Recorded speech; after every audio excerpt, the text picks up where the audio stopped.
Hi, it's Mark from Top Local Lead Generation. We're here with Bernie Pollock, Pollock Automotive in Vancouver. So far, 16-time winners of Best Auto Repair in Vancouver. If you want if you want anything serviced on your car, these are the guys to see. And we're going to talk about drum brakes today. How you doing, Bernie? Doing well. So, what parts are replaced during a drum brake job? Excellent question. So drum brakes are quite a bit different than disc brakes, which we talked about in our last hangout. Drum brakes, they actually, instead of having a brake rotor and a brake pads, they use brake shoes and a brake drum. So we'll just get right down to looking at some pictures, because they say a picture is worth 1,000 words. So I apologize, this is a very tiny little picture, well, the best I could find, but it shows, if you see the brake drum, I know it's small to look at. You might need to get your reading glasses or magnifiers out. But the brake drum, that sits over the brake shoes, and the wheel is bolted up to the brake drum. So we'll just move on past this picture. There's an illustration basically of what is inside the brake drum. So these are stationary parts. They sit stationary. The drum rotates around the brake shoes. The brake shoes I've marked with the red arrows. And these are a frictional material like a brake pad. They're designed to wear out, but they wear out at a slow rate. So that's the main component that wears out. They press against the brake drum. So like a brake rotor, which wears out over time, the drums also take abuse and wear. And brake drums either need to be machined or replaced. Usually with drum brakes, we can machine them more frequently than with brake rotors. They tend to last longer. There's often less at stake with drum brakes because most cars use drum brakes on the rear. Unless it's a truck where there's a lot of weight on the back, drum brakes are really just provide us a very small amount of braking to a car, but it's important to keep the car stable and slow it down, but they don't take the abuse and wear that disc brakes do. So we can often machine the drums, and they often take very little wear, but just machining them so there's a nice, smooth, flat surface. So some of the other parts that I'm pointing out in this illustration, the green arrow points to a very important component. That's the wheel cylinder. Now this is kind of like the brake caliper on a disc brake.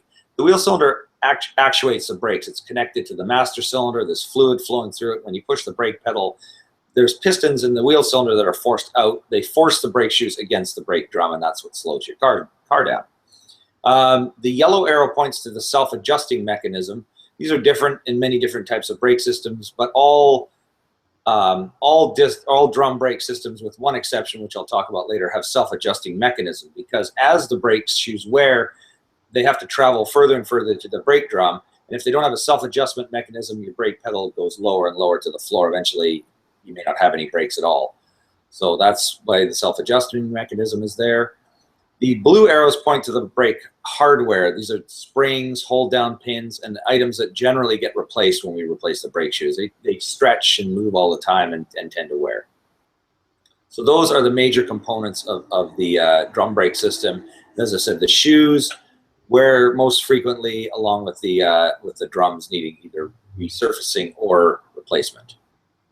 So, out of all these parts, which need replacement? Well, the brake shoes.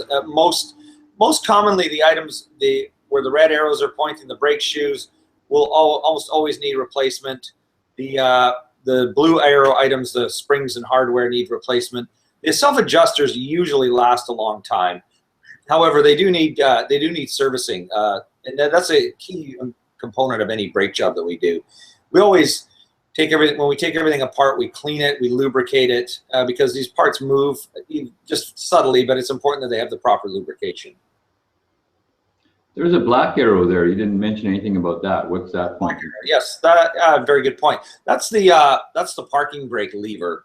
So many drum brakes, most drum brakes are found on the rear of cars these days. They haven't used drum brakes on the front of cars since probably the very early 70s.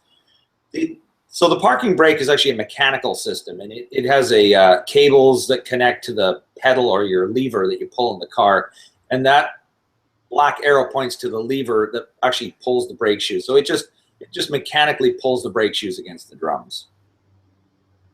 So is there any extra servicing needed for the parking brake?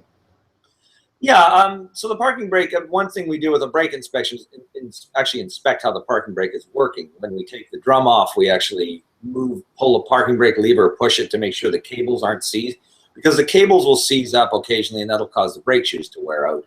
But other than that, it's mostly just requires the lubrication that we do with any brake service. Speaking of parking brakes, there are a lot of vehicles that have four-wheel disc brakes will use a drum brake exclusively for the parking brake.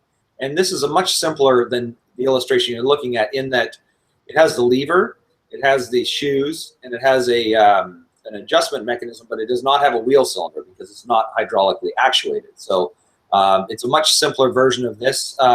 Doesn't need service very often. You know, if you have a car that's 10 years old, you may never need to do a service on the parking brake. Really depends on, we look at these. If it needs to be serviced, we do it. Or if there's some problem with the brake, then we'll replace it.